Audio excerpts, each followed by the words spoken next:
Hello दोस्तों, एक और नए वीडियो में आप सभी का दिल से स्वागत है। और हाँ, चैनल को सब्सक्राइब जरूर कर ले ताकि नए वीडियो आपको सबसे पहले मिले। तो चलिए बिना देर किए आज का नया वीडियो शुरू करते हैं।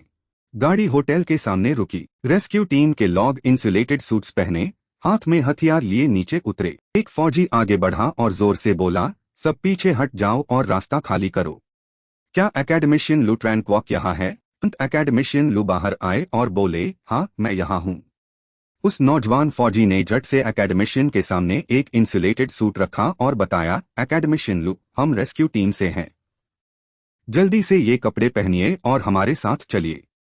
जब लोगों ने देखा कि रेस्क्यू टीम सिर्फ एक इंसान को लेने आई है तो भीड़ तुरंत गुस्से में आ गई।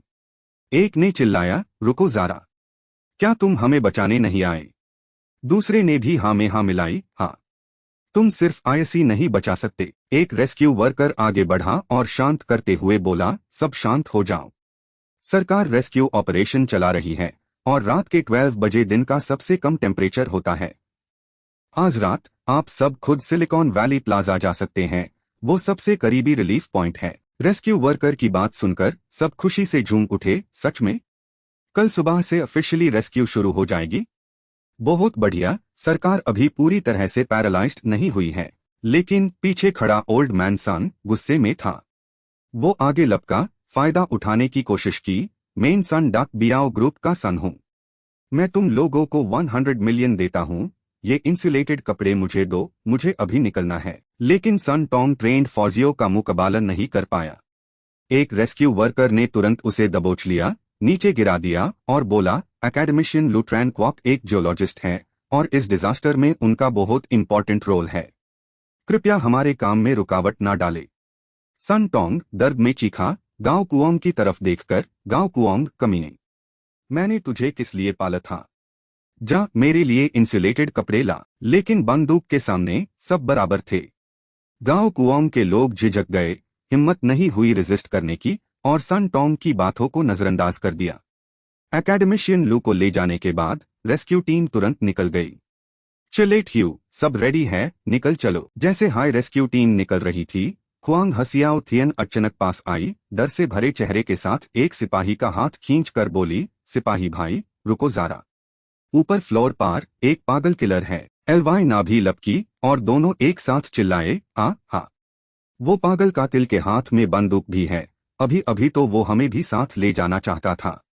यूज किसी भी हालत में छोड़ नहीं सकते। एक सिपाही जिसका नाम एक्साएओ फोंग था, उसने अपनी टोपी उतरी और रुकने का फैसला किया। मैं रुकूंगा, मेरे भी कुछ उसूल है। तुम इंसुलेटेड कपड़े लेके पहले चले जाओ, इसे निपटाने के बाद मैं सबसे कांटेक्ट करूंगा।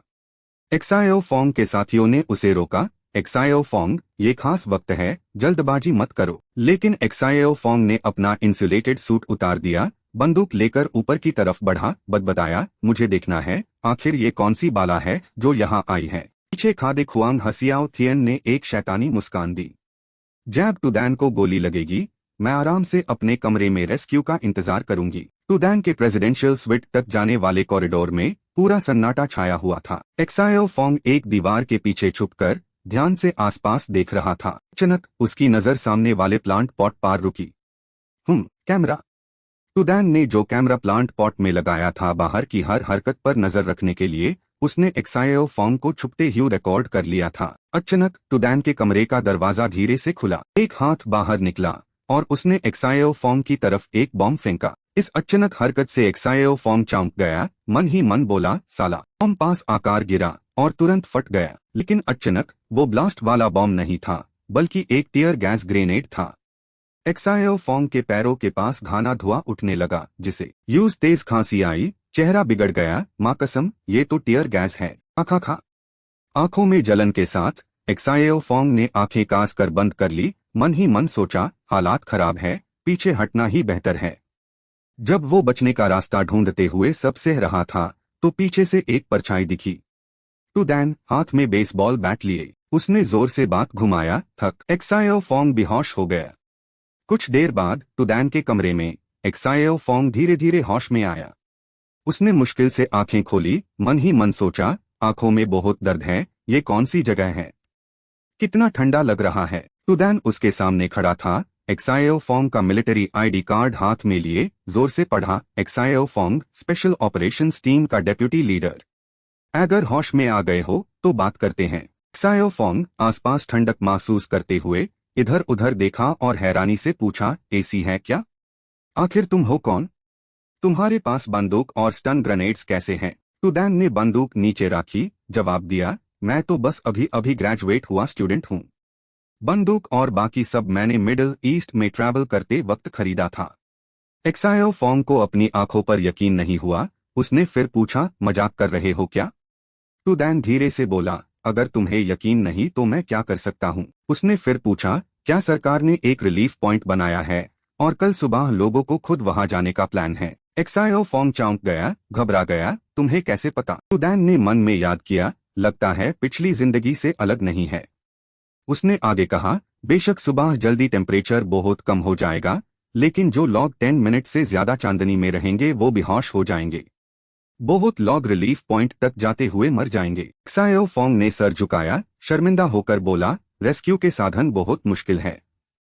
बहुत लोग अब और बर्दाश्त नहीं कर सकते, इसलिए कल सुबह लोगों को खुद हाई रिलीफ पॉइंट तक जाने देना होगा। टुडैन पास आया, एक्सायो फॉन्ग के कंधे पर हाथ रखते हुए बोला, सच में, मोट कॉटन के कंबल और मोट कॉटन के इनरवियर भी इंसुलेटिंग इफेक्ट रखते हैं। इसे बेहोश हुए बिना सरवाइव करने का चांस बढ़ जाएगा।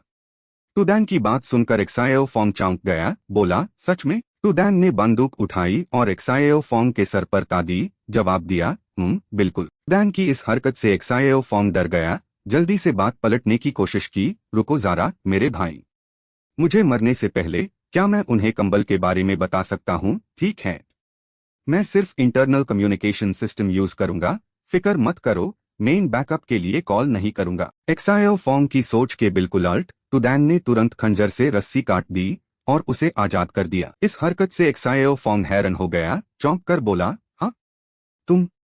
टुडैन अभी भी बंदूक एक्सायो फॉन्ग की तरफ ताने हुए ठंडे लहजे में बोला, मैं जो तुम कर रहे हो उसकी इज्जत करता हूँ, इसलिए इस बार तुम्हें नहीं मारूंगा, लेकिन अगर दोबारा मुझे उकसाया तो माफ नहीं करूंगा।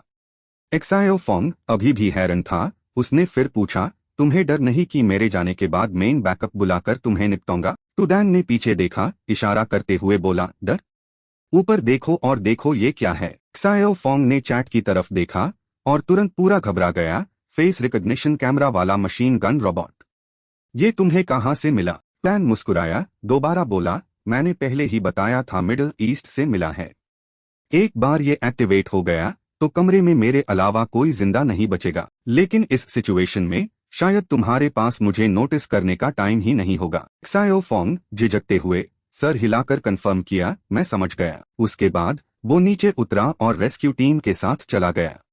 एक्सायो फॉन्ग की इस हरकत से नीचे मौजूद लोग हैरान और उलझन में पड़ गए।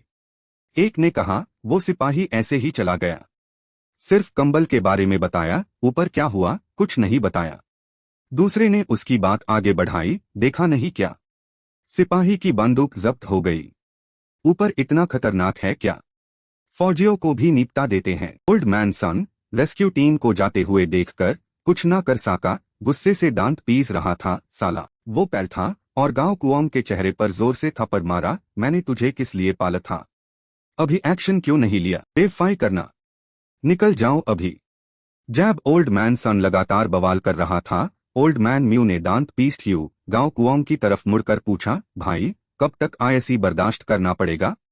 गांव कुओंग अपना गुस्सा कंट्रोल करते हुए बोला, सरकार ने रेस्क्यू शुरू कर दी है, जब ऑर्डर रिस्टोर हो जाएगा तो हमें अभी भी उसके ऊपर के कॉन्टैक्ट्स की जरूरत पड़ेगी। इसी वक्त टुडैन अचानक एक कोने से दिखा। उसने कहा, बॉस गांव दुनिया में केओस शुरू हो चुका है और अभी भी ऑर्डर रिस्टोर करना चाहते हो? ओल्ड मैन म्यू टुडैन को देखते ही गुस्से से लाल हो गया, ऐसे लपका जैसे जिंदा खा जाएगा, ये छोकरा कहाँ से आ गया, मैं अभी तेरा मुंह बैंड कर दूंगा।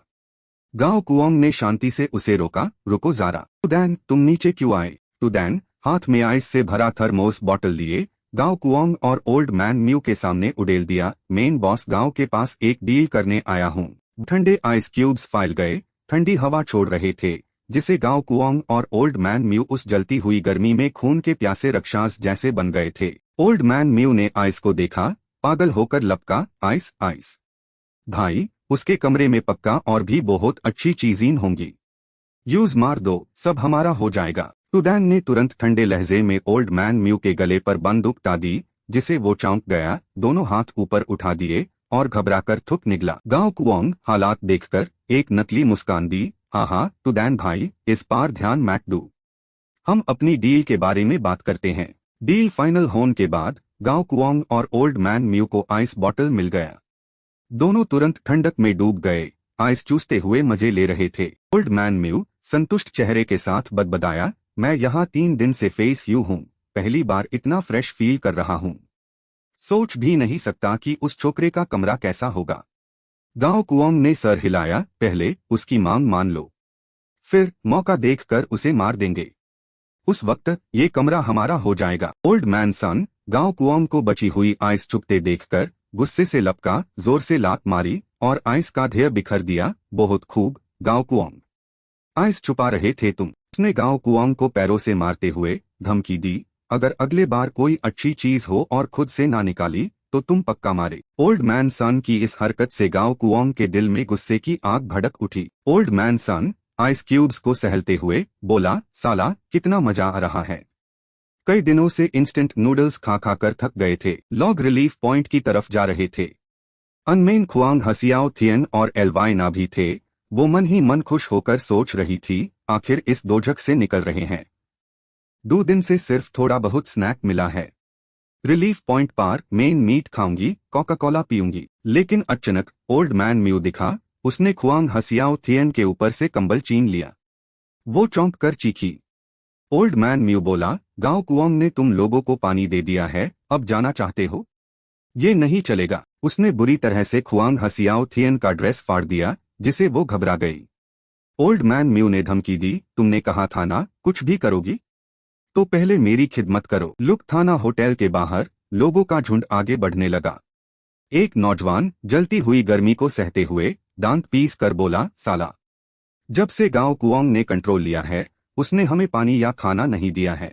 होटल में रुकते तो प्यास से मर जाते, रिलीफ पॉइंट तक जाते हुए जिंदा रहने का चांस है। लेकिन बाहर की गर्मी इमेजिनेशन से भी ज्यादा थी। उसके जूते के मोट सोल में लकड़ी के तख्ते लगे होने के बाद भी जमीन का टेम्परेचर यूज जलाए जा रहा था। आगे चल रही एक बूढ़ी औरत अचानक एक पत्थर से फिसलकर सर के बाल गिर गई और दर्द से चीखी। उसकी बॉडी जमीन को छूते ही पिघल गई और गर्म जमीन में घुल गई। उसकी मदद की चीखें दर्दनाक थी, बचाओ। लेकिन किसी ने ध्यान नहीं दिया, सब बस चलते रहे। बूढ़ी औरत को मायूसी में छोड़ दिया। एक एक करके हर कोई जलती हुई गर्मी को सह नहीं पाया, जमीन पर गिर गए, तड़पने लगे और चिल्लाने लगे, फिर रुक गए, अपनी अधूरी जिंदगी को अलविदा कहा। इस हालात में लोगों को खुद नहीं पता था कि वो जिंदा बचेंगे या नहीं। दूसरों की फिक्र करना तो डोर, चाहे वो परिवार ही क्यों ना हो। अपोकलिप्स में पहले खुद को बचाओ, फिर बाकी बाद में देखो। टुक थाना होटल के दरवाजे के सामने वैंग दाई है और सन डक तायो की बॉडीज सूरज की भयंकर गर्मी में धीरे धीरे म्यूटेट होने लगी।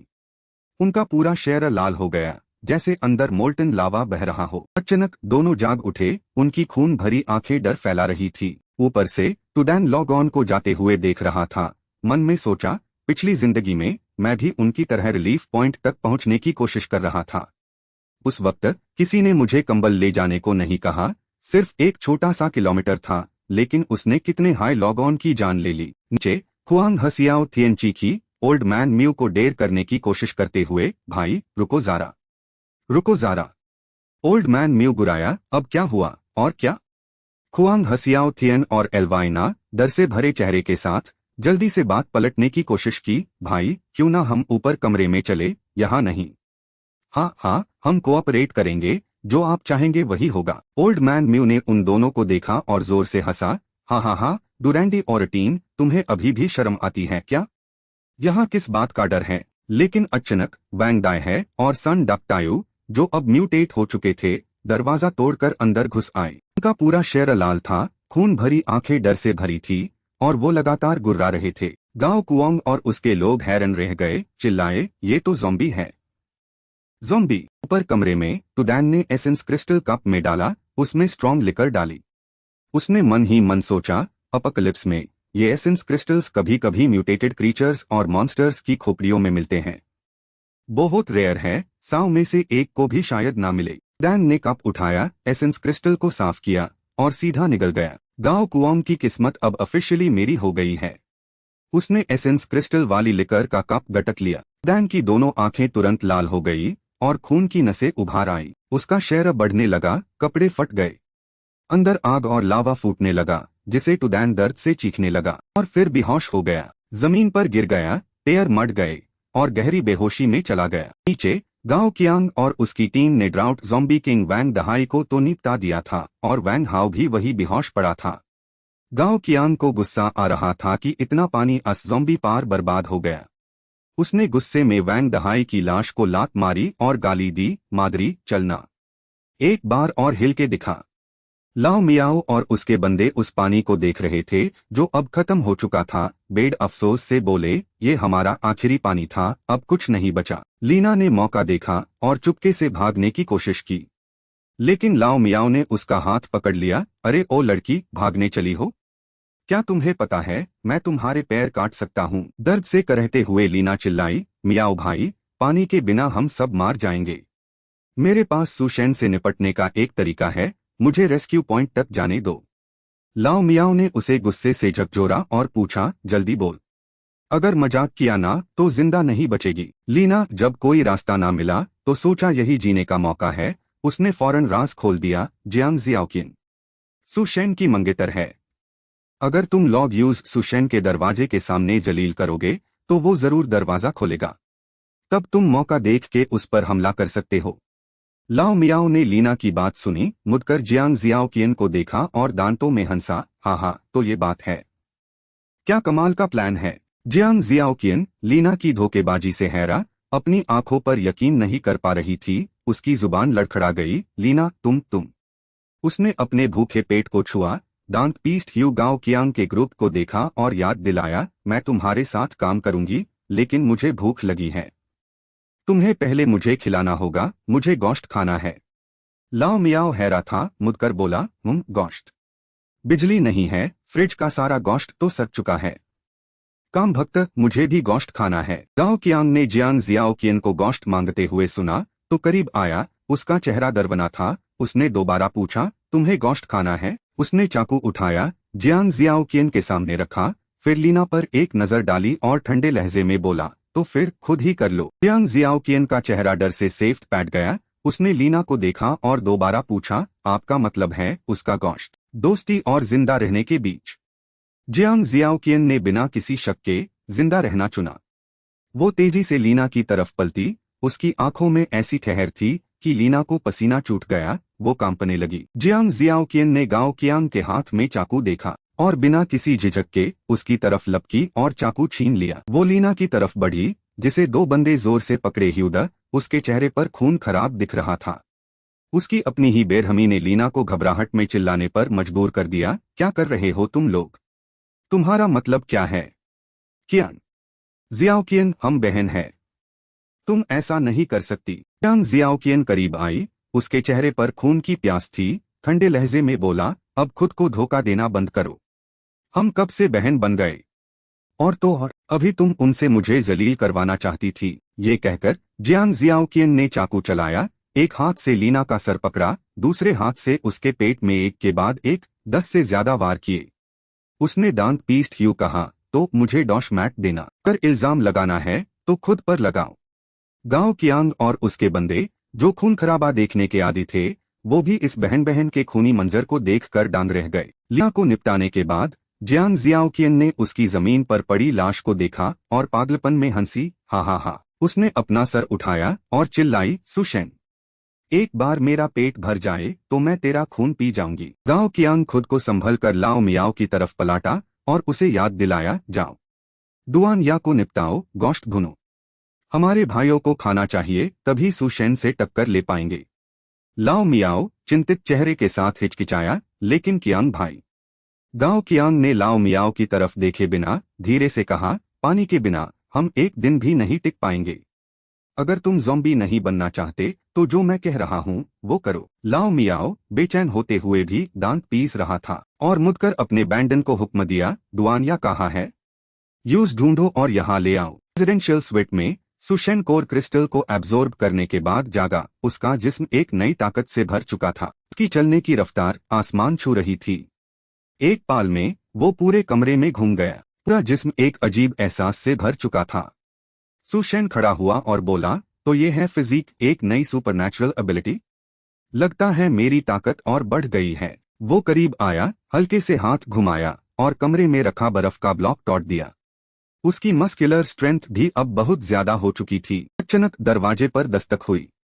सुशेन चुपचाप पलाटा, कोई और आया है। बाहर डुआन या ने डोरबेल बजने के बाद थोड़ी शर्मिंदगी से खादी थी। मन में सोचा, गांव कियांग और वो लोग सब पागल हो चुके हैं।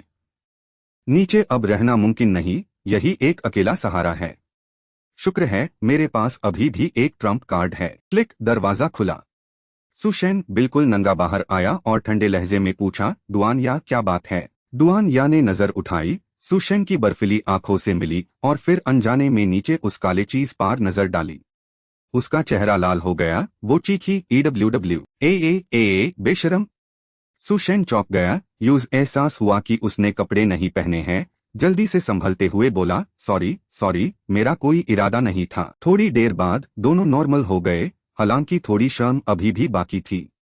सुशेन कपड़े पहनने के बाद सोफा पार बैठा। खानसा, केच, वो सब छोड़ो, मियर रिसोर्सेज लिमिटेड है। हम अभी एक बार ही मिले हैं। सिर्फ तुम्हारे खूबसूरत होने की वजह से तो मैं तुम्हें पाल नहीं सकता ना। अपने मन में सुशेन ने सोचा, पिछली जिंदगी के हिसाब से डुआन या एक मजबूत औरत है। उसने और गांव कियांग ने साथ में काम किया था। मैंने उसे अपने साथ लेने का सोचा था, लेकिन अभी का माहौल थोड़ा अजीब है। डुआन या। सुशेन की आंखों में सीधा देखने की हिम्मत नहीं कर रही थी। उसकी नजरों से बच्चे हुए एक तरफ मुड़कर समझाया, शेफ होने के अलावा मैं एक ब्रिलियंट ग्रेजुएट स्टूडेंट भी हूँ। मियर रिसोर्सेज, तो फिर इसे अपना घर समझ लो। डुआन या चौंक गई। उसने अपना मुंह ढाका और मन ही मन सोचा, और नो, जल्दी में मैंने सब कुछ कह दिया। सुशेन बाहर से मुस्कुरा रहा था, लेकिन फौरन उसका चेहरा सख्त हो गया। उसने चेतावनी दी, लेकिन मैं तुम्हें पहले ही बता दूं, मेरे सामने तुम्हारे पास सिर्फ एक हाई ऑप्शन है। मेरी बात मानो। कोई चालाकी करने की कोशिश मत करना, वरना। डुआन या शारमेट ह्यू जमीन पर देख रही थी। धीरे से बोली, मैं समझ गई। मैंने कभी आपके तरीकों और इरादों पर शक नहीं किया। सुशेन ने मुस्कुराकर याद दिलाया, बहुत खूब। तो अब अपने कपड़े उतर दो। उसके अल्फाज खत्म भी नहीं हुए कि डुआन या घबरा गई। उसकी आंखें बड़ी हो गई। वो हकलते हुए बोली, अभी शुरू करना है। सुशेन का हुक्म समझने के बाद डुआन या फौरन बाथरूम में चली गई, नहाने और खुद को साफ करने के लिए। धुंधले से कमरे में वो शॉवर के ठंडे पानी के नीचे खादी थी। मन में सोचा, पानी है, बिजली है, खाना और बाथरूम भी है। सच में अब गर्मी की चिंता नहीं, किसी के हाथों जलील होने का डर नहीं, और ना ही कोई मुझे खा जाएगा इसका खौफ। डुआन या चुपचाप पानी को अपने ऊपर गिरने दे रही थी। उसका मन खुश भी था और परेशान भी। जो लोग बाहर स्ट्रगल कर रहे थे, उनके लिए ये जगह जन्नत से कम नहीं थी, एक उजाड़ रेजिस्टेंस में नकलीस्तान जैसा। लेकिन गहराई में यूज लगा, सुशेन में कुछ ऐसा है जो बिल्कुल ठीक नहीं, जैसे कोई खूबसूरत तस्वीर हो पर उसमें कुछ गहरे राज छुपे हो। नहते हुए डुआन या का मन इधर उधर भटकने लगा। अचानक उसकी कल्पना कुछ अडल्ट तस्वीरों में खो गई। उसने खुद को सुशेन के कदमों में घुटने टेककर ऊपर देखते हुए सोचा। सुशेन ने उसका चेहरा ऊपर उठाया, एक शरारती मुस्कान के साथ बोला, अब मैं तुम्हें एक खास डिश चखने वाला हूँ। चेहरा लाल, सांसें टेस और आधा नंगा जिस्म लिए डुआन या शारमेट ह्यू सुशेन को देख रही थी। उसका दिल जैसे किसी ख्वाब में खो गया था। उसके बाद उसके दिमाग में और भी दिलेरी वाले ख्याल आने लगे। उसने सोचा, सुशेन चुपके से उसके नहते हुए की वीडियो बना रहा है, लेकिन उसका मकसद अभी भी एक राज था। डुआन या ने अपना सर हिलाया, खुद को तसल्ली देने की कोशिश की, भूल जाओ आयसी। जब मैं यहाँ आई थी तब मैंने ये सब एक्सेप्ट कर लिया था, लेकिन उसकी कल्पना उसका पीछा नहीं छोड़ रही थी। उसने फिर सोचा, सुशेन दरवाजे के बाहर खड़ा है, एक शैतानी मुस्कान दे रहा है और समझा रहा है, मैं यहाँ तुम्हें नहाते हुए देखने नहीं आया, मैं तो बस तुम्हें कुछ गलत करने से रोकने आया हूँ। नहाने और खुद को साफ करने के बाद डुआन या शारमेट ह्यू सुशेन के सामने आई। जब उसने बताया कि यूज मेडिकल फील्ड का एक्सपीरियंस है, तो सुशेन ने फौरन उसके लिए एक नर्स यूनिफॉर्म तैयार कर दिया, क्योंकि उसका जूनियर ठीक नहीं था और उसकी देखभाल की जरूरत थी। डुआन या ने वो टाइट ड्रेस पहनी जिसे उसके परफेक्ट कर्व्स एक मूर्ति की तरह उभार आए। शर्मीले चेहरे के साथ उसने अपने आधे ढके ह्यू हेसन को हाथों से छुपाने की कोशिश की और झिझकते हुए पूछा, सुशेन, ये ड्रेस बहुत छोटी नहीं है क्या? सुशेन ने उसे गौर से देखा, उसकी आंखें उस पर टिकी हुई थी, फिर अपनी थोड़ी सहलाई और गुरूर से जवाब दिया, छोटी नहीं है, बिल्कुल भी छोटी नहीं है। सीधी बात, परफेक्ट है।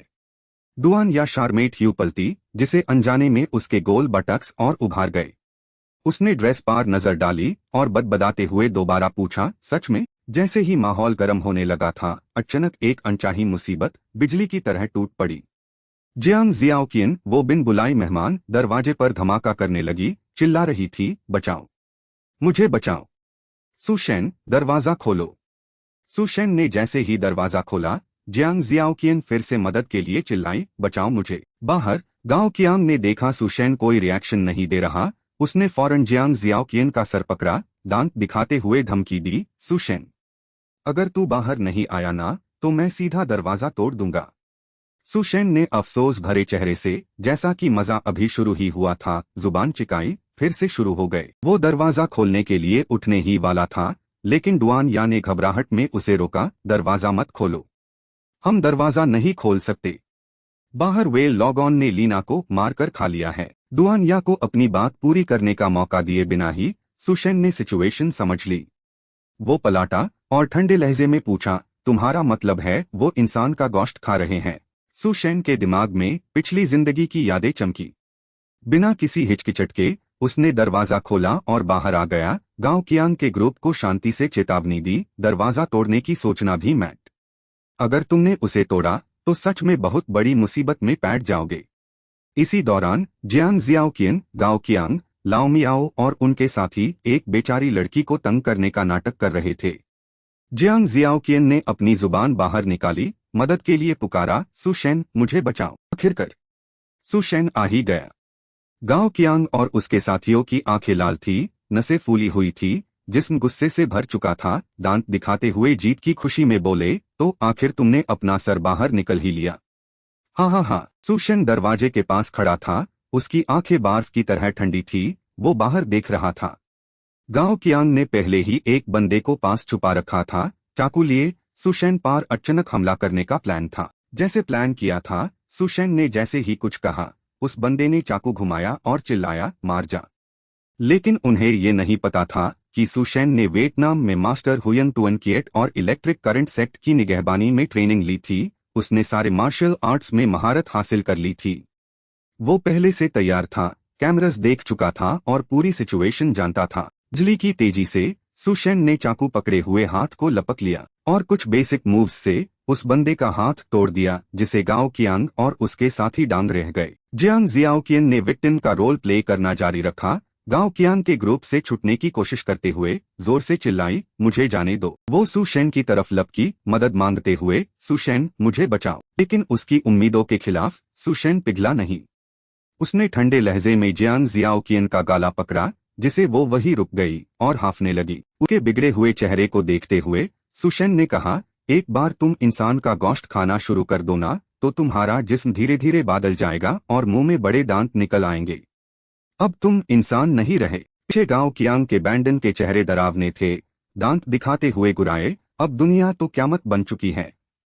जब तक हम जिंदा रह सकते हैं तो इंसान का गोश्त खाने में क्या बुराई है? जियांग जियाओकिन का चेहरा और भी बादल गया, बड़े दांत साफ दिख रहे थे, जुबान लंबी हो गई और आंखें लाल थी। उसने एक शैतानी हंसी हंसी, हाँ हाँ, इंसान का गोश्त कितना मजेदार है। खाने के बाद मेरा जिस्म ताकत से भर गया है। तो सुशेन, मैं तुझे चखने के लिए बेताब हूं, तो मार जा।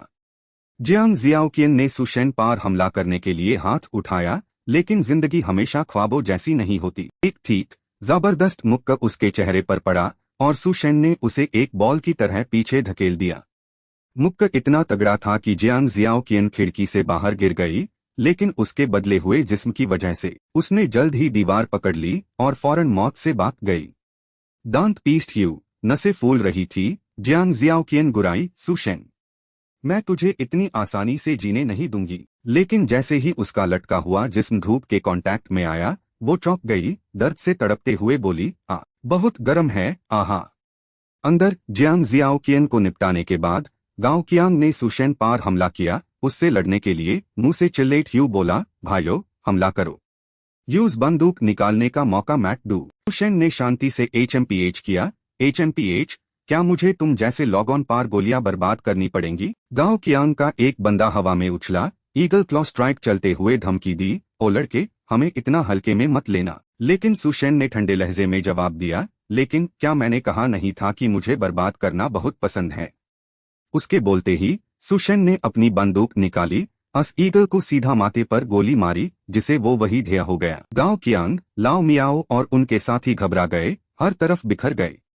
लाओ मियाओ छत पार रेंट ह्यू जोर से हंसा, हाँ, सिर्फ ताकत ही नहीं, अब हमारे रिएक्शंस और स्पीड भी बहुत बढ़ गए हैं। उसने मुट्ठी तानी और नीचे की तरफ लपका, अगर हम तैयार हैं तो तुम हमें कभी हरा नहीं पाओगे, मारो। लेकिन जमीन पर पहुंचने से पहले ही सुशेन ने अपनी डिवाइन स्पीड ब्लिंक स्किल का इस्तेमाल किया। अचानक उसके ऊपर आ गया, लाओ मियाओ का सर पकड़ा और ठंडे लहजे में बोला, क्या तुम्हें लगता है ये सब हो गया? उसने लाओ मियाओ का सर जमीन पर दे मारा, जिसे उसके चेहरे ने जमीन से टक्कर खाई और एक जोर की आवाज आई। सुशेन गुराया, जाओ जहन्नुम में। एक और बंदे ने चाकू घुमाया, सुशेन की गर्दन पर निशाना लगाया, लेकिन उसने उसका हाथ पकड़ लिया। चाकू छीना और कुछ टेस वारों से दो और बैंडन को निपटा दिया।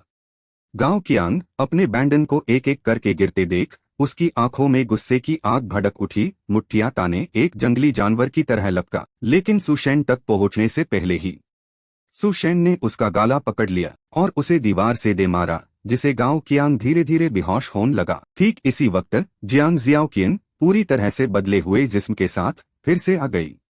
उसका पूरा जिस्म लावा से ढाका हुआ था, एक लंबी पूंछ निकल आई थी, वो एक राक्षस की तरह कमरे में घूम रही थी। सुशेन ने उसे देखा, ठंडे लहजे में बोला, जियांग जियाओकियन, आखिर तुम इतनी जल्दी इस हालत में बदल गई। लगता है तुम्हारा अंदर का जुनून बहुत गहरा था, जो अब मेरी आंखों और रूह में बस गया है। ये कहते ही सुशेन ने गाओ कियांग की गर्दन तोड़ दी और उसके जिस्म को जमीन पर छोड़ दिया। उसका पूरा जिस्म खूनी इरादों से भर चुका था। उसने जियांग जियाओकियन की तरफ देखा, तो फिर मैं तुम्हें दोबारा मारूंगा। जियांग जियाओकियन, उसके बाल खड़े हो गए थे, आंखों में नफरत की आग थी, चिल्लाई, मेरा डिनर। वान या कमरे से झुककर देखती हुई सुशेन को हैरान नजरों से देख रही थी। मन ही मन सोचा, सुशेन तो सच में बहुत पावरफुल है, उसने गाओ कियांग के पूरे गैंग को अकेले ही निपटा दिया। लेकिन जब उसने जियांग जियाओकियन को उस भयानक मॉन्स्टर रूप में देखा तो वो चिंतित हो गई। मन में सोचा, लेकिन सुशेन के सामने जो ये मॉन्स्टर है वो तो बहुत खतरनाक लग रहा है। अपनी सेक्सी नर्स यूनिफॉर्म में नहा लैम दरवाजे के पीछे छुपी खादी थी। उसका दिल चिंता और ख्वाहिश से भरा था। वो चुपके से तुदैन के पास एक नन्ही चिड़िया की तरह, जो तूफान से बचने की जगह ढूंढ रही हो और ज्यादा देर तक रहना चाहती थी। अब तो तुदैन का खाना काफी डिसिप्लिन्ड हो गया है ना भाइयों? नहा लैम ने धीरे से सोचा, मुझे सच में कोई तरीका निकलना होगा। अगर तुदैन के साथ रहना है तो मैं उनके लिए बोझ नहीं बन सकती। अचानक नहा लैम की आंखों में चमक आई जब उसने कमरे में एक दिलचस्प चीज देखी, जैसे वो उसे बुला रही हो। अंदर जाकर अपना वेपन उठाने और खुद को तैयार करने के बाद नहा लैम बाहर आई और तुदैन को बुलाया। वक्त तुदैन मॉन्स्टर गियांग हायो किएट का सामना करने के लिए तैयार था, लेकिन उस आवाज ने उसे हैरानी से पलटने पर मजबूर कर दिया। कौन है? नहा लैम अपनी फिगर हगिंग नर्स यूनिफॉर्म में जो जगह छुपानी थी वो छुपी थी, जो दिखानी थी वो दिख रही थी। हाथ में वो विप लिए जो तुदैन ने एक इमोशनल हीलिंग की रात के लिए तैयार किया था। उसने गंभीरता से याद दिलाया, मैं भाइयों को थोड़ा याद दिला दूं। पक्का बहुत से भाई इस नज़ारे को देखकर खुद भी खुद अपना हाथ वहां से हटा लेंगे, है ना? अपने इस अधूरे लुक और हाथ में विप लिए नहा लैम ने पक्के इरादे से आगे बढ़कर तुदैन से कहा, मुझे इसे निपटने में आपकी मदद करने दो। तुदैन अपने अंदर उठती हुई उत्तेजना को दबाने की कोशिश करते हुए भी ठंडक से पलट गया, मेरी मदद करोगी? तुम दार के भागी नहीं, ये भी बुरा नहीं, लेकिन तुम तो बस मेरा ध्यान भटका रही हो। नहा लैम हैरान रह गई। उसने अपने सर से पांव तक खुद को देखा, हाथ में विप लिए और उलझन में पूछा, हाँ, ऐसा कैसे हो सकता है? लेकिन नहा लैम को छोड़कर तुदैन और देखने वाले सभी भाई बिल्कुल जानते थे कि वो क्यों डिस्ट्रैक्शन महसूस कर रहा था, जैसे एक जिंदा तस्वीर हो जिसे नजरें हटाना मुश्किल हो। दूसरी तरफ मॉन्स्टर ग्यांग हायुकिएट, जैसे उसमें इंसानियत की कुछ यादें बाकी थी, उसने टूदैन और नहालैम को एक दूसरे को देखते हुए देखा। जलन ने उसे गुस्से से पागल कर दिया। ग्यांग हायुकिएट ने अपने दांत दिखाए, जुबान बाहर निकाली, मुश्किल से सांस ले रहा था। लाल आंखों के साथ उसने एक बार बैरिक चीख मारी। हर चीख के बाद वो टूदैन की तरफ लपका। उसका चेहरा दरवाना था, जैसे एक जिंदा दरवाना सपना हो। टूदैन, जो उस डिस्ट्रैक्शन वाले सीन को देखने में मगन था, अचानक ग्यांग हायुकिएट की चीख सुनी। वो पैल था, लेकिन बात नहीं पाया। मॉन्स्टर का एक जोरदार हमला सीधा टूदैन की छाती पर लगा। नहालैम दरवाजे के पीछे छिपती हुई ये सब देखकर घबराकर बोली, टूदैन। लेकिन उसकी चिंता के विपरीत टूदैन के शरीर पर कोई असर नहीं हुआ, एक खर्च तक नहीं। इस अचानक हमले की वजह से टूदैन के अंदर की किलिंग इंटेंट फट पड़ी और उसकी बरसरकर सुपर पावर एक्टिवेट हो गई। मॉन्स्टर ग्यांग हायुकिएट ने जब टूदैन को सही सलामत देखा तो वो तुरंत उछला, उसके पीछे गया, दांत दिखाए, लार टपकाई और उसके कंधे पर काटने लगा। लेकिन टूदैन का शरीर हीरे जैसा मजबूत था। मॉन्स्टर के दांतों से बस एक सूखी खुरखुरी आवाज निकली, जैसे उसने स्टील के टुकड़े पर काट लिया हो। उसने कुछ और बार काटने की कोशिश की, लेकिन सब बेकार। टूदैन ने ठंडक से नीचे देखा, उसकी आंखें चाकू की तरह तेज थी। और तुम काट नहीं सकती? मैं सोच रहा हूं कि क्या तुम्हारे मुंह में ये सब दांत सिर्फ दिखावे के लिए हैं? ताकत टूदैन के शरीर में दौड़ रही थी। उसने फैसला किया, अब बस बहुत हो गया। जैसे ही उसने कहा, टूदैन ने ग्यांग हायुकिएट के दोनों हाथ पकड़ लिए, इतनी तेजी से कि कोई गलतफहमी हो सकती थी, जैसे वो पुरानी यादें ताजा करना चाहता हो। वो पीछे की तरफ उछला, मॉन्स्टर की पीठ पर उतरा और उसके हाथों को पीछे मोड़ दिया। यूज पूरी तरह कंट्रोल में कर लिया। अपने लिटरली गर्म शरीर के साथ ग्यांग हायुकिएट हक्का बक्का रह गया, आंखें फटी रह गई। टूदैन एक वॉर गॉड की तरह उसके सर पर अपना पांव रखा और ठंडक से पूछा, तैयार हो? मॉन्स्टर को रिएक्ट करने का मौका दिए बिना टूदैन ने अपनी बोनटियरिंग टेक्निक दिखाई और उसके दोनों हाथ अलग कर दिए। फिर जोरदार किक मारी, जिसे ग्यांग हायुकिएट छत से टकराया और उसे एक फेटल ब्लो लगा। नाक से खून बहता रहा, उसका शरीर कांप रहा था। मॉन्स्टर दर्द से चीखा, जबकि टूदैन हल्के से जमीन पर उतरा। उसके हाथ में अब भी उसके दोनों हाथ थे और उसने उन्हें मॉन्स्टर की तरफ ऐसे फेंका जैसे कोई खिलौना हो। वो शांत था, इंडिफरेंट। सच कहूँ तो मैं चाहता था कि तुम इस एपोकलिप्स में और भी ज्यादा दर्द सहो और टॉर्चर से धीरे धीरे मरने का एहसास चाको। लेकिन इस सिचुएशन में मुझे अब तुम्हें पहले मारना होगा। सोचा था मॉन्स्टर गिर चुका है, लेकिन अचानक ग्यांग हायुकिएट अनपावरफुल लॉगॉन के पास रेंगता हुआ गया, अपनी पूंछ से उन्हें कास कर लपेट लिया और अपने शरीर को अपग्रेड करने के लिए उन्हें डिवार करने की तैयारी की। उसने अपना सर पीछे किया, मुंह खोला जिसमें दरवाने दांत थे और एक एक डेड बॉडी को निगल लिया। एडजस्ट करने के बाद उसके दोनों हाथ वापस आ गए। ग्यांग हायुकिएट खुशी से चीखा, उसका शरीर और ज्यादा खतरनाक रूप में इवॉल्व हो गया। चेहरे पर खून की नसें फूल गई थी। वो गुराया और टूदैन को तीखी ठंडी नजरों से देखा। टूदैन थोड़ा हैरान हुआ। उसने मन ही मन सोचा, क्या तुम्हारे केट यू हाथ अब वापस आ गए हैं? नहालैम उस दरवाने नजारे को देखकर दार से हकलते हुए बोली, नहीं, ऐसा नहीं हो सकता। लेकिन उसकी चिंता के विपरीत टूदैन ने स्मार्क किया, उत्तेजित होते हुए। बहुत अच्छा, बॉडी रिजेनरेट करने की एबिलिटी, इसका मतलब है कि तुम इतनी आसानी से नहीं मर सकती। उसने अपना सर थोड़ा तिरछा किया, उसकी आंखें किलिंग इंटेंट से भरी थी। और तो और इसका ये भी मतलब है कि मैं तुम्हें 1000 टुकड़ों में चीर सकता हूँ। जब मॉन्स्टर अभी भी पोज बना रहा था, टूदैन साउंड की स्पीड से उसकी तरफ लपका। उसने उसके कंधे पर हाथ रखा और उसकी बॉडी को कंट्रोल कर लिया। ग्यांग हायुकिएट घबरा गया। टूदैन ने कहा, चलो देखते हैं तुम अपनी बॉडी को और कितनी बार रिजेनरेट कर सकती हो। उसने मॉन्स्टर के कंधे को नीचे दबाया, ठंडक से बोला, चलो तुम्हारे बाएं हाथ से शुरू करते हैं। एक जोरदार झटका और बायां हाथ अलग हो गया, जिसे मॉन्स्टर दर्द से चीख उठा। टूदैन दाएं कंधे की तरफ बढ़ा, बड़े प्यार से कहा, अब हम तुम्हारे दाएं हाथ पर चलते हैं। बिना किसी हिचकिचट के टूदैन ने दायां हाथ भी अलग कर दिया। दरवाना टॉर्चर जारी रखा। आगे तुम्हारी पूंछ और टांगे होंगी। मॉन्स्टर का हर एक अंग टूदैन के हर झटके के बाद हवा में उछल रहा था। उसने अपना पांव उसके सर पर रखा, हल्के से शांति से बोला, ये तो अभी तुम्हारा पहला राउंड है। हर बार जब मॉन्स्टर की बॉडी रिजेनरेट होती तो वो और ज्यादा ताक हुआ दिखता। जब उसके हाथ, पांव और पूंछ वापस आए तो ग्यांग हायुकिएट हांफता हुआ जमीन पर पड़ा था। टूदैन ने एक मासूम सी मुस्कान दी, लगता है तुम मेरे राउंड 2 के लिए तैयार हो, है ना? तो चलो अब शुरू करते हैं। टूदैन ने अपनी डिसमेंबरमेंट सर्जरी जारी रखी। उसकी किलर स्माइल ने नहा लैम को बेचैन कर दिया। राउंड 2 के बाद मॉन्स्टर से अब और बर्दाश्त नहीं हो रहा था। वो रिंगता हुआ भगने की कोशिश करने लगा, दारी हुई नजरों से टूदैन को देखता। लेकिन जब भी उसके हाथ, पाँव और पूंछ वापस आते, टूदैन अनाउंस करता, तो राउंड 3 है ना। फिर राउंड 4, राउंड 5, राउंड 6, राउंड 7, 8। टूदैन टॉर्चर करते हुए जोर देकर बोला, तो सिर्फ लिम्स ही नहीं, आंखें, नाक और जुबान भी। नेक्स्ट 16th टाइम और इंटरनल ऑर्गन्स भी रिजेनरेट हो सकते हैं। लगता है तुम्हारे सर को छोड़कर बाकी सब पार्ट्स वापस आ सकते हैं। क्या 21 बार तुम्हारे लिए काफी नहीं है? टूदैन रुका, उसकी ठंडी नजरें ग्यांग हायोकिएट पार्टी की थी, जो अब अपनी सारी फेरोसिटी खो चुका था। बस आंखों से आंसू बह रहे थे। उसने मुश्किल से कहा, टूदैन, अब मैं जानती हूँ, मैं आपसे भीख मांगती हूँ, मुझे माफ कर दो। टूदैन ने ठंडक से जवाब दिया, असल में मैं तुम्हारी आंखें निकलने वाला था, लेकिन मैं एक बात भूल गया, मेन डेविल नहीं हूँ। ग्यांग हायोकिएट खून के आंसू रो रही थी। आप मेरे साथ ऐसा क्यों कर रहे हो? मैंने क्या गलती की है?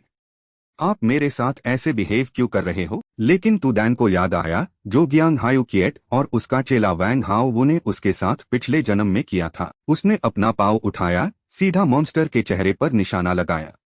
बिल्कुल, ये बदले के लिए है। एक जोरदार किक और ग्यांग हायोकिएट का चेहरा फ्लैट हो गया। नहा लैम पीछे खादे थी, दारी हुई और चिंतित नजरों से पूछा, टूदैन, आप ठीक हो ना? टूदैन ने जवाब नहीं दिया, बस पैल था, उसकी आंखें लाल थी। क्या तुम तैयार हो? नहा लैम चौंक गई, बेचैन होकर बोली, तैयार किस लिए? टूदैन उसके पास आया, एक हाथ से उसका गाल सहलाते हुए, दूसरा हाथ नीचे सरक गया। एक इंटीमेट जेस्चर था। मैंने अभी बहुत करेज दिखाया, क्या तुम मुझे कुछ रिवॉर्ड नहीं दोगी? नहा लैम ने रेजिस्ट करने की कोशिश की, लेकिन ये एक कमजोर रेजिस्टेंस थी। उसका चेहरा लाल हो गया। उसने हिचकते हुए कहा, रिवॉर्ड? लेकिन यहाँ सीन रेस्क्यू टीम एरिया की तरफ शिफ्ट होता है। एक मेंबर आसपास देख रहा था, ठंडी हवा महसूस करते हुए उसने मन ही मन सोचा, क्या ये इस बात का इशारा है कि अपोकलिप्स खत्म होने वाला है? डू टायू फोंग पीछे से आया, हिचकते हुए, कैप्टन, वहाँ बहुत सारे लोग हैं, लगता है वो हमारे एरिया की तरफ बढ़ रहे हैं। कैप्टन, एक प्लैटिनम ब्लॉन्ड लड़की तेज आंखों और हॉट फिगर के साथ गुण पकड़े हुए आगे बढ़ते लोगों को आंखें छोटी करके देख रही थी। कुछ अनोखा महसूस करते हुए उसने हिचकते हुए कहा, वो लोग, वो भीड़ म्यूटेंट ज़ॉम्बीज़ हैं। वो लोग थाना होटल से रेस्क्यू पॉइंट की तरफ बढ़ रहे हैं, लड़खड़ते हुए, ग्रवानी चीखें मारते हुए। अनमेन से एक म्यूटेंट ज़ॉम्बी ग्यांग हायोकिएट जैसा दिख रहा था, जिसे टूदैन ने कई मीटर्स डोर किक मारा था, और वो डेस्ड था। कैप्टन को पसीना आ गया, वो हैरान थी, लिविंग डेड। ये खूंखार लिविंग डेड हम पर हमला कर रहे हैं। उसने तुरंत चिल्लाया, रेस्क्यू पॉइंट से सब लोगों को तुरंत इवैक्यूएट करो। मैं खुद इन लिविंग डेड को रोकूंगी। लू टायू फोंग उलझन और चिंता में बोला, लेकिन कैप्टन। लड़की ने लगातार फायर करते हुए इशारा किया, ये ऑर्डर है। लू टायू फोंग ने दुखी होकर कहा, कैप्टन, आप मरना मैट। कैप्टन गोली चलते हुए गाली दे रही थी, लू टायू फोंग, अपना ये बदबूदर मुंह बंद करो और यहाँ से निकल जाओ। मेन सीन पार वापस आते हैं। अनपावरफुल लॉग ऑन और ग्यांग हायोकिएट को हरने के बाद टूदैन और नहा लैम बेडरूम में चले गए।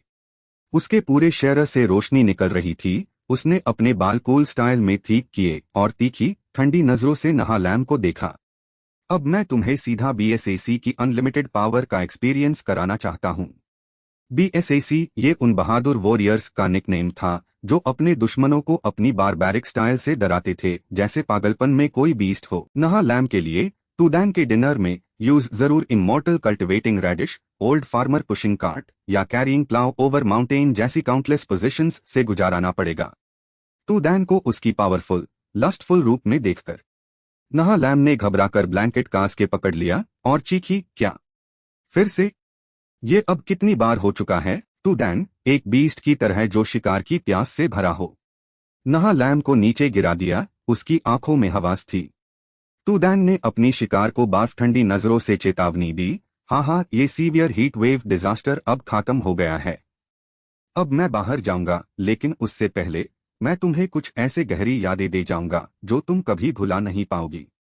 नहा लैम अपनी बट दुश्मन की तरफ किए हुए एक जंगली बिल्ली की तरह हाई अलर्ट पार थी जो शिकार के लिए तैयार हो, लेकिन इस सिचुएशन में उसकी ये प्रिकॉशन बेकार लग रही थी।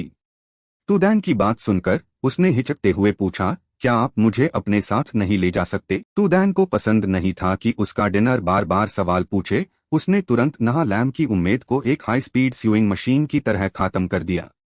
उसकी आंखों में एक फियर्स चमक थी, जैसे एक डेविल खुद सामने आ गया हो। उसने ठंडक से घोषणा की, जो लोग मेयर साथ रहना चाहते हैं उन्हें 2 कंडीशंस पूरी करनी होंगी। पहला, उनका मेरे लिए कोई वैल्यू होना चाहिए। दूसरा, उन्हें मेयर ऑर्डर्स का पूरी तरह पालन करना होगा। नहा लैम उस बेहोशी के आलम में अपने दोनों हाथ बेड के किनारे पर कांस के दबाए हुए थी। उसकी आंखें टूदैन की हर स्यूइंग मशीन रिदम के साथ छोटी हो रही थी। हांपती हुई उसने जवाब दिया, मैं समझ गई। कुछ घंटे बाद लगभग आधी रात को जैप पावर गॉड टूदैन ने अपनी शिकार नहा लैम को अपनी सबसे फियर्स बैराजेस से शूट डाउन कर दिया था। उसने टॉर्चर रोक दिया। बाहर का मौसम चेक करते हुए जब उसने देखा कि हवा ठंडी हो गई है, टूदैन ने अपने प्लान को अंजाम देने की तैयारी की। अपने हाथ उठाकर स्पेशल डायमेंशन खोलते हुए उसने खुद से कहा, लगता है नहा लैम ने पूरी तरह से मुझे सरेंडर कर दिया है। उसने एक ऑफ रोड व्हीकल निकाली और जल्दी से बोला, मुझे अभी का टाइम यूज करना होगा और जल्दी वापस आना होगा, इससे पहले कि समुंदर का पानी जमीन पर आ जाए। टूदैन को पिछला जन्म याद आया, जब बहुत सारे म्यूटेंट ज़ॉम्बीज रेस्क्यू पॉइंट की ऑब्सेशन के साथ ज़ॉम्बीज के फियर्स हमले की एक वेव बन गए थे। इस घटना में अनएजनेट सिविलियंस और सोल्जर्स मर गए और हथियार बिखर गए, जिसे बड़े और छोटे आर्म्ड फैक्शंस बन गए। एक एरिया से गुजारते हुए टूदैन ने देखा कि गैंग्स गोलीबारी कर रही थी।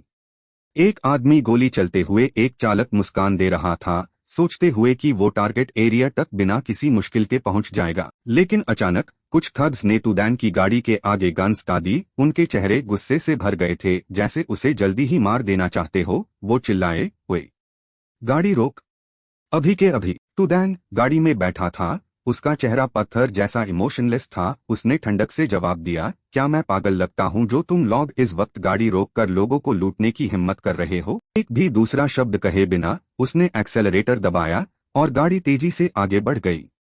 वो थग्स हैरान रह गए, उनके चेहरे पीले पैट गए थे, पसीना बह रहा था। सबसे आगे खड़ा आदमी वही फ्रीज हो गया। उसके 2 चेले घबराकर भगने लगे। टूदैन की गाड़ी उनके ऊपर से गुजर गई। उन्हें रिएक्ट करने का मौका तक नहीं मिला, वो तुरंत मर गए। अन थग्स को, जो अपनी हद नहीं जानते थे, उन्हें हराने के बाद टूदैन ने उन्हें वही चैन की नींद सुला दिया और अपने टारगेट एरिया की तरफ सफर जारी रखा। सबवे स्टेशन के पास आकर उसने पिछला जन्म याद किया, जहां ये जगह पानी के डैमेज और ज़ॉम्बीज की वेव्स की वजह से कोलैप्स हो गई थी। ऊपर से नीचे देखते हुए टूदैन ने खुद से कहा, जमीन के नीचे मरने वालों की गिनती शायद हजारों में होगी। नीचे लिविंग डेड इंजन की आवाज से अट्रैक्ट होकर तुरंत इकट्ठे हो गए। टूदैन ने उनकी लाल आंखें देखते हुए मन ही मन सोचा, ये लिविंग डेड जरूर इंजन की आवाज से यहाँ तक खींचे चले आए हैं। उसने अफसोस से अपनी जुबान छाती, अफसोस हर म्यूटेंट ज़ॉम्बी के सर में कोर नहीं होता। अगर मुझे हर सर खोलना पड़ा तो ये सच में बहुत टाइम वेस्ट होगा। टूदैन गाड़ी चलाकर पुराने यूनिवर्सिटी एरिया में पहुंचा, जहां का माहौल शमशान घाट जैसा शांत था। उसने खुद से कहा, पहले शायद मुझे यहाँ की सिचुएशन चेक करनी चाहिए। यहाँ आकर मुझे याद आया, ये मेरी ग्रेजुएशन के बाद टेक्निकल यूनिवर्सिटी में पहली बार वापसी है। बिल्डिंग के सामने आकर टूदैन ने गाड़ी रोकी, यूज अपने स्पेशल डायमेंशन में रखा और तेजी से अंदर चला गया। जैसे ही वो दरवाजे के सामने रुका, उसका सामना एक गले में जीर बंधे म्यूटेंट ज़ॉम्बी से हुआ। उसकी आंखें लाल थी और वो भरी आवाज में गुर्रा रहा था। जब वो आगे बढ़ने वाला था, एक आवाज गूंजी, रुको। उस म्यूटेंट ज़ॉम्बी के पीछे एक लंबे बालों वाला आदमी था, जो एक थग जैसा दिख रहा था, अपने डू मस्कुलर चेलों के साथ।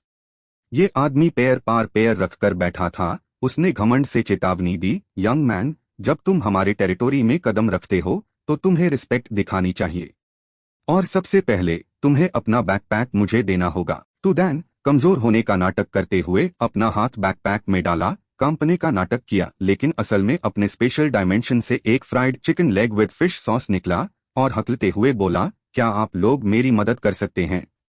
प्लीज मुझे छोड़ दो, मेरे पास यहाँ fried chicken leg with fish sauce है। अपोकलिप्स के जमाने में जब खाना और पानी बहुत कम था, तीनों थग्स ने चिकन लेग को देखा। उनकी आंखें चमक उठी हैरानी से। गैंग लीडर का मुंह खुला रह गया। Chicken leg? इस वक्त भी तुम्हारे पास सच में चिकन लेग है? जल्दी इधर फेंको, वो चिकन लेग इधर फेंको जल्दी। थग्स की लालच देखकर टूदैन ने स्मार्ट किया और फेंका चिकन लेग उनके और दोनों म्यूटेंट ज़ॉम्बीज के सामने। सब ऐसे झपटे जैसे जंगली जानवर हो। भाईबंदी सब भूल गए, एक दूसरे को कोहनी मारी, गले दबोच दिए प्यार से। ये मेरा है, हट जाओ साइड में। जैसे ही वो लंबे बालों वाला उसे पकड़ने वाला था, टूदैन ने चिकन लेग की रस्सी खींच ली और वापस अपनी तरफ कर लिया। सब गुंडे शांत हो गए। उनके चेहरे ऐसे लग रहे थे जैसे किसी ने मजाक कर दिया हो। टूदैन ने चिकन लेग हिलाया और धीरे से मुस्कुराया। सच में माफ करना, पर तुम लोग इस चिकन लेग के लायक नहीं हो। अपने आप को बीजाटी महसूस करते हुए वो गुंडे पागल हो गए, चिल्लाने लगे, तेरी हिम्मत कैसे हुई हमें धोखा डीन की? मार डालो साले को। एक ने स्टिक घुमाई जैसे कोई मंकी किंग हो, दूसरा गोरिल्ला की तरह गुराया और तीसरे ने कुल्हाड़ी उठा ली जैसे जंगल काटने जा रहा हो। लेकिन वो कुछ कर पाते उससे पहले हाई टूदैन ने अपनी स्पेशल डायमेंशन से गुण निकाली। सब हैरान रह गए, ऐसा लगा जैसे मौत के सामने खड़े हो। सब बराबर हो गए। 3 गोलियां चली और वो तीनों अपने पुरखों से मिलने चल दिए। तो दोस्तों, आज के लिए बस इतना ही। नए एपिसोड में फिर मिलेंगे, तब तक के लिए बाय बाय।